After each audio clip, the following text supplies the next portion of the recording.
Պարոն Փաշինյան, այնուամենայնիվ քաղաքական արդյոք պայքար է այդ չելենջները, որոնք տեղի ունենում, ընտրողը արժանի է այն վերաբերմունքին, ինչը ներկայացվում է քաղաքական ուժերի կողմից, սա արդյոք ընտրապայքար է, որը դրսևորվում է միմյանց ինչ-որ ուժ ցուցադրելու, ինչ-որ բան անել ուղիղ եթերում եւ այլն, հնարավոր է այնուամենայնիվ այդ ձեռագիրը, այսպես ասենք,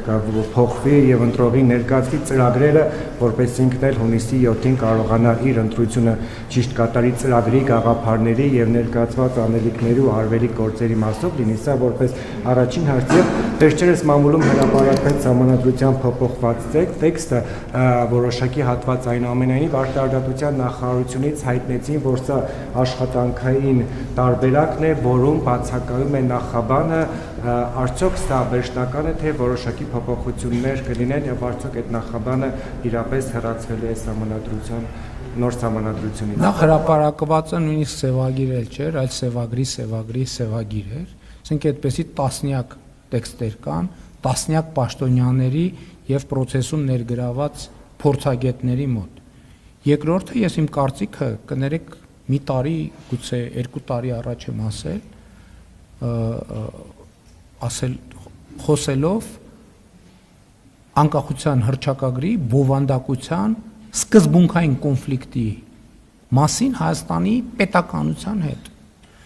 Երևի, քանի որ այդ հարցը ծագում է, երևի այս թեմային առաջիկայում ավելի կոնկրետ տեքստային մակարդակով պետք կլինի անդրադառնալ։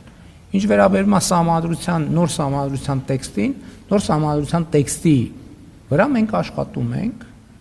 եւ աշխատանքային process է գնում։ Ինչալոց, ուզում եմ ասել, ես զգում եմ, որ կա տպավորություն, որ փորձ է արվում հանրության շրջանում տպավորություն ստեղծել, թե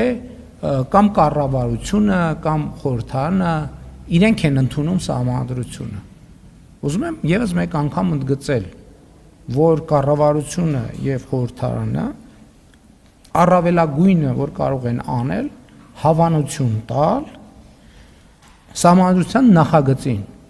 Դա միջև ժողովրդի մեծամասնությունը չքվեարկի այդ տեքստի օգտին, այդ չի կարող համադրություն դառնալ։ Ժողովուրդն է որոշելու դա համադրություն դառնա, թե համադրություն չդառնա։ Ինչ վերաբերում է առաջին հարցին, ես ընդհանրապես աշխատում եմ, փորձում եմ, վստահ չեմ, որ միշտ ստացվում է, բայց փորձում եմ յուրաքանչյուր դեպքում, յուրաքանչյուրի հետ քաղաքական մրցակիցների նկատի ունեմ, խոսել իրենց հասկանալի լեզվով։